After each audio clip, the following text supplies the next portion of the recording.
अस्सलाम वालेकुम friends, welcome to literature and fun. Farhan Ahmad एक दफ़ा फिर आपकी खिदमत में हाजिर है एक नए लेक्चर के साथ, जिसमें हमारा टॉपिक रहेगा एज ऑफ रिवाइवल। जिस तरह कि हम पिछली वीडियोस में डिस्कस कर चुके हैं, एंग्लो सैक्सन पीरियड को, एंग्लो नॉर्मन पीरियड को और एंग्लो नॉर्मन पीरियड को हमने डिवाइड किया था 3 हिस्सों में, जिसमें पहला हिस्सा जो हमारा था वो था एज बिफोर चौसर, दूसरा हिस्सा था एज ऑफ चौसर और तीसरा हिस्सा हमारा होगा एज आफ्टर चौसर, जिसको हमने एक और नाम भी दिया है। क्या नाम दिया है? एज ऑफ रिवाइवल का। ये तकरीबन स्टार्ट होता है कहीं 1400 ईस्वी के पास और ख़त्म होता है 1500 AD के करीब तकरीबन। तो पहला सवाल जो हमारे जहन में आता है वो ये है कि इसको एज ऑफ रिवाइवल क्यों कहते हैं। एज ऑफ रिवाइवल इसको इसलिए कहते हैं क्योंकि क्रूसेड्स के बाद मुख्तलिफ किस्म का नॉलेज वहाँ पे आना शुरू हो गया था। लोगों ने चीज़ों को पढ़ना शुरू कर दिया। पहले सिर्फ क्लर्जी मैन था जो सारे का सारा इल्म दिया करता था, लोगों को पढ़ाता था, लेकिन अब मुख्तलिफ किस्म का लिटरेचर जो रोम और ग्रीक लिटरेचर उनके पास आना शुरू हो गया। लोगों ने उनको पढ़ना शुरू कर दिया, लोग पढ़ रहे हैं और उनको पता चल रहा है कि जो पहले राइटर्स थे वो कितनी कमाल की चीज़ें लिखा करते थे और वो कमाल की चीज़ें पढ़ने के बाद उनको प्लेयर महसूस हो रही है। मुख्तलिफ चीज़ों को वो अटेंड कर रहे हैं, लिटरेचर की चीज़ें हैं, उनके पास आर्ट है, उनके पास म्यूज़िक है, उनके पास पेंटिंग है, इन सारी की सारी चीज़ों को एक्वायर कर रहे हैं। तो ये चीज़ें जब एक्वायर हुई हैं तो इसलिए इस चीज़ को बोला जाता है एज ऑफ रिवाइवल। इसलिए इस एज को हम कहते हैं एज ऑफ रिवाइवल। अब हम बात करते हैं थोड़ा सा इसके बैकग्राउंड के बारे में, हिस्ट्रिकल इवेंट्स को हम थोड़ा सा डिस्कस कर लेते हैं। ये पहली चीज़ है हमारे पास डिस्कस करने के लिए, पहला इवेंट है वो है वार ऑफ रोजेज़।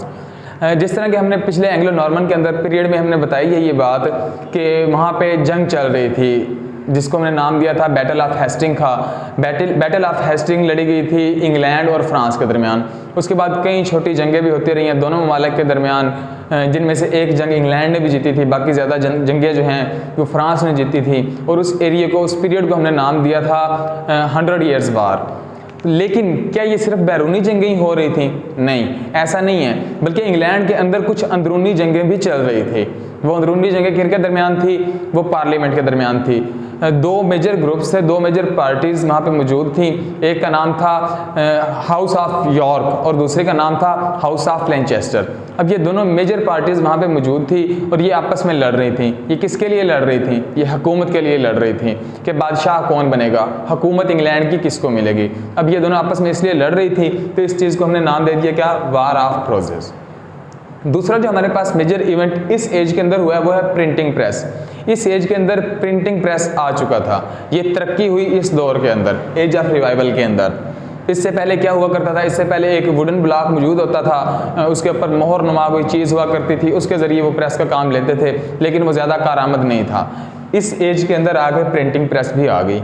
और तीसरी जो बड़ी मज़े की चीज़ है वो है हेनरी द एट।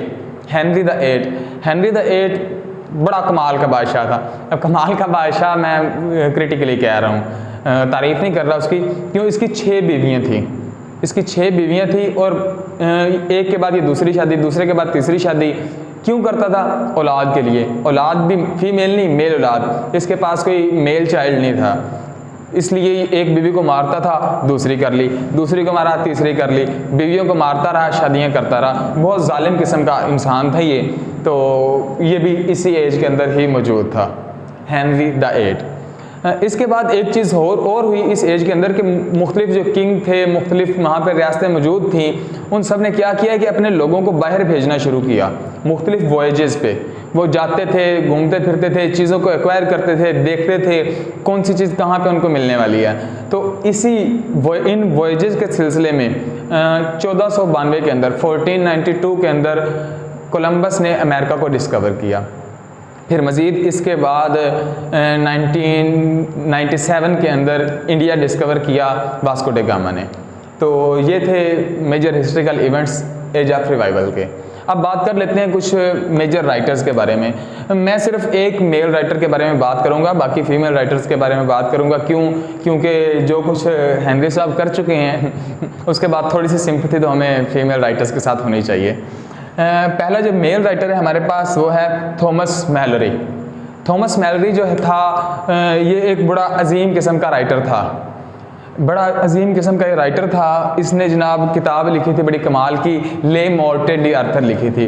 अब आर्थरियन किंग के बारे में पहले मैं बात कर चुका हूँ पिछली वीडियो के अंदर के उसके पास नाइट्स थे, वो बैठते थे, वो एक बाउल की सर्च में निकला करते थे, बड़ा अजीम किस्म का बादशाह था। अब इसने एक किताब लिखी थी ले मोर्टे डी आर्थर, थॉमस मैलोरे ने। इसके बाद जो पहली फीमेल राइटर है और हमारी आज की दूसरी राइटर होगी क्रिस्टने डी पिज़ान। क्रिस्टने डी पिज़ान ये हमारे पास एक राइटर मौजूद थी और इसने क्या किया था, ये उस दौर की पहली ऐसी खातून थी जिन्होंने राइटिंग को एज अ प्रोफेशन चूज़ किया था। ज़रा सोचें, वो 15वीं सदी के अंदर अगर हम जाएं, एक खातून है जो कहती है नहीं जी नहीं, मैंने इस दौर के अंदर ये घर बाहर का काम नहीं करना, मैंने बच्चों को नहीं संभालना, घर में झाड़ू पोछा नहीं करना, बल्कि मैंने तो एक राइटर बनना है। और वो राइटर बनी। ये सबसे मेन मतलब मेरी तो ये फेवरेट गिनी जाती हैं कि उस दौर के अंदर कोई इस तरह की घर खातून मौजूद थी। तो एक ये राइटर है हमारे पास। अगली फीमेल राइटर हमारे पास जो मौजूद है वो है मार्जरी कैंप। मार्जरी कैंप हमारे पास मौजूद हैं। इनके बारे में ये कहा जाता है कि ये 14 बच्चों की माँ थी। अब 14 बच्चों की माँ, ज़रा सोचें कितना डिफ़िकल्ट है घर को संभालना, चीज़ों को संभालना, मुख्तलिफ़ चीज़ों को संभाला। इन्होंने प्रोज़ के बारे में इन्होंने लिखा, काफ़ी ज़्यादा चीज़ें, मतलब घर में क्या हो रहा है, किस तरह संभाला जाता है, चीज़ें कितनी मुश्किल हैं, उसके बारे में इन्होंने प्रोज़ के बारे में लिखना शुरू किया। और उनके जो फेमस वर्क है सबसे, वो है the book of Marjorie camp, इनका मेजर वर्क है। उसके बाद बात कर लेते हैं कि जूलियन ऑफ नॉर्विच की। जूलियन ऑफ नॉर्विच जो है ये एक नहायत मजहबी खातून थी। इन्होंने ख़ुद को बिल्कुल ही खुदा के सुपुर्द कर दिया था और इनकी एक इनका जो मेजर वर्क है समझा जाता है वो है कि 16 रेवलेशंस ऑफ डिवाइन, ये इनका मेजर वर्क है। और इनकी एक लाइन है जो बहुत ज़्यादा फेमस है, all shall be well and all shall be well and manner of thing shall be well.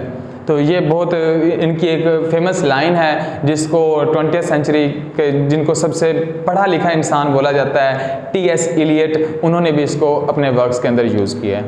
तो एज ऑफ रिवाइवल में आज के लेक्चर के लिए इतना ही। इंशाल्लाह नेक्स्ट वीडियो में आपके सामने हाजिर होऊंगा।